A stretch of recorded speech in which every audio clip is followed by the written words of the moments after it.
I'm going to start out with a poem that I didn't write, but one I like, and I think it describes my very all of a sudden silhouette bodies, as well as myself. It's by Alden Nowlin, and it's called The Night of the Party. Never have I seen women wiser or more beautiful. Never have I known men so witty, so sensitive. Here in my living room are the 20 most remarkable persons in all the world. And me, the one fool who must dance, although too heavy, on his feet, sing although his vocal cords are out of tune. But that is the price I pay for such companionship. My friends, I do not get drunk for myself. I get drunk for you.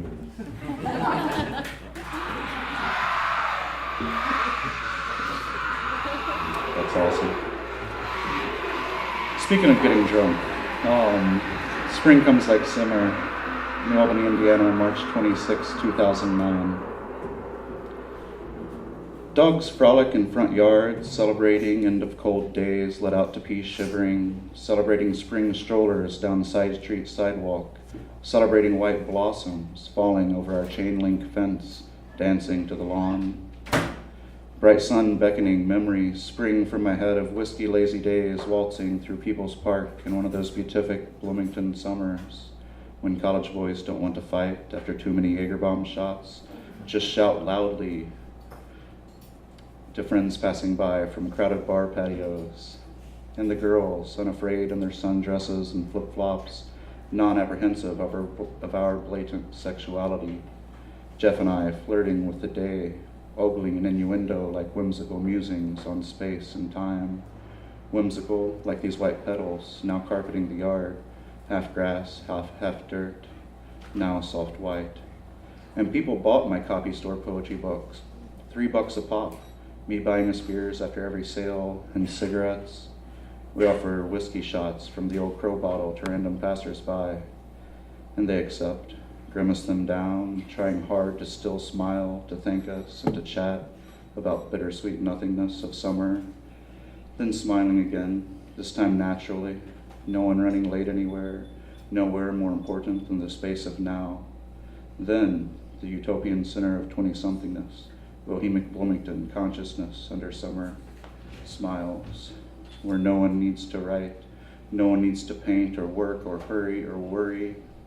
Just smoke cigarettes and drink cold beers, waltz through the park like dogs dancing with white tree blossoms, basking in the sun. So, please clap, yoo-hoo, snap your fingers, boo if you don't like it. Some of you might have been to the Video Saloon. It had a special place in my heart, and I wrote a very short poem about it. The Video Saloon is so much more than a bar. I ate popcorn there once with a bourbon and Coke, alone on Christmas Eve. So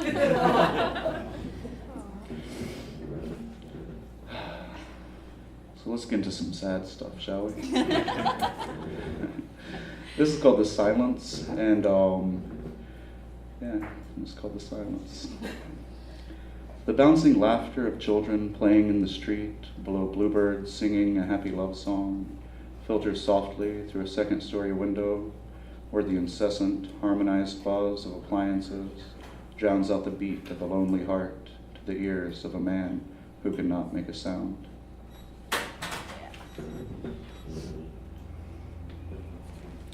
Clap or boo, something. Give me some feedback, or else I'll just stand up here kind of not seeing you guys. Speaking of places I frequent, this poem was written in a Circle K. It's called Polar Pops and Cigarillos. They drag in wearing dirty clothes, pay for the Newports and Pall Malls with laundry change, with dirty change dug out of couch cushions and car floorboards, counted out on the counter. Coins stick together, stick to your fingers. They take change from the tray to pay the tax. They wear their woes like sad mascara, like bad foundation that can't hide the heaviness of life, puffy under dim eyes. They fill 32-ounce fountain drinks for 69 cents on a food stamp card. Sometimes candy bars and gummy worms, snacks for friends and lovers.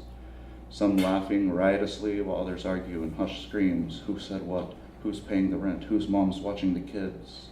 Questions inconsequential to candy. They wear Goodwill rags and worn thin sweats, wear brand new FUBU and Fila and flannel pajamas. They float in, mirror-eyed, sweet skunk smell, yell, "Yo, give me a Rillo." Flabbergasted to be asked which kind of cigarillo they want.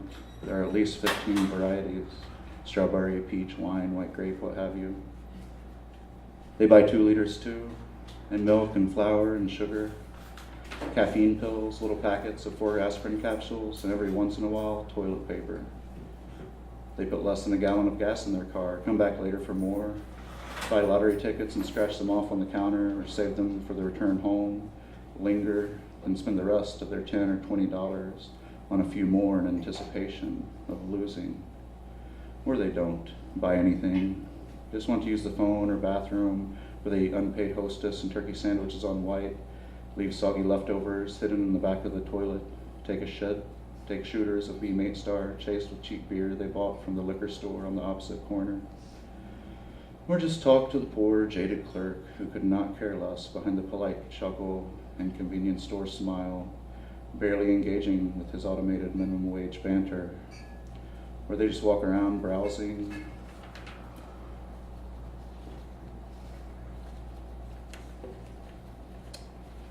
I forgot the end of that poem.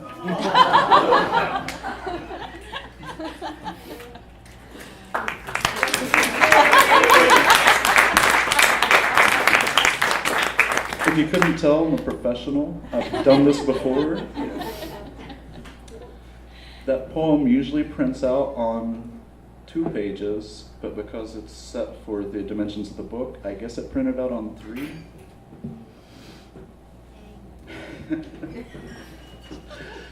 Oh, that was fun. So, buy the book and you get to read the end.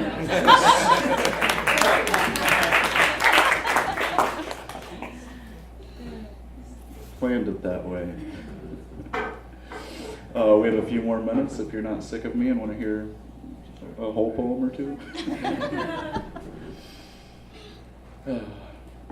We'll go ahead and read the title poem instead of leaving that a surprise of the book. It's called this poem, Drink the Wine.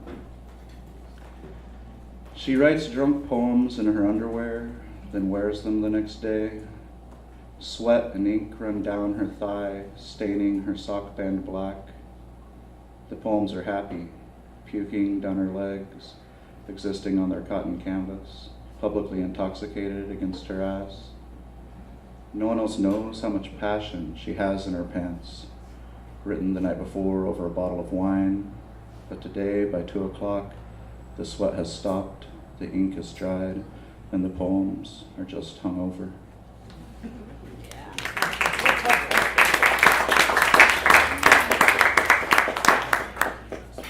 There's a lot of study that goes into haiku. It goes way beyond just a 17-syllable form, but for the sake of argument, we're going to call these 3 poems haiku.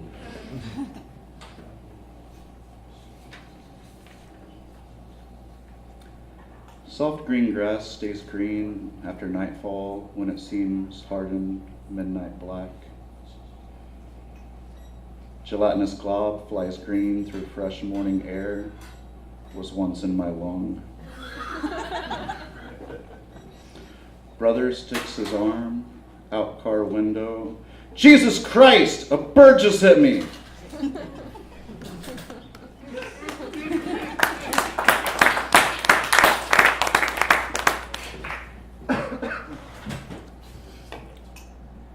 Cool. I think we have time for 2 more. Any dog fans in here? I love dogs. Compared to cats. I have nothing against cats, we'll say. Yeah, we'll do a couple dog poems to end it, just because who doesn't like a dog poem, right? Had we not played God, this would have been the morning we found her, tipped over like a statue, perfect stillness on the frozen ground, skin taut a tint of blue to her stiff white fur, dusted in a death shroud of snow, we would have noticed how the sun glistening on that mist of miniature crystal balls made her seem more dead as her black eyes stared at nothing. We would have wondered how long her seized body held her consciousness captive before it too ceased. We would have counted on our tears to soften the ground so that the shovel blade might have chiseled out a resting place. We would have told the children she ran away to some farm had we not played God last week. We carried her soft, breathing, three-legged body to the vet clinic to inject her with some syringe of sleep juice so she could drift off peacefully, dignified and warm. Her last thoughts, dreams of chasing rabbits and chewing rare beef, not of crying children petting her goodbye, not of cold earth or that cold steel table and sterilized white room, not even this angel of life and death, of animal health and mercy, who brought her body back to us, and what we had to bury in the hole we dug a day before, nothing but a heavy bag.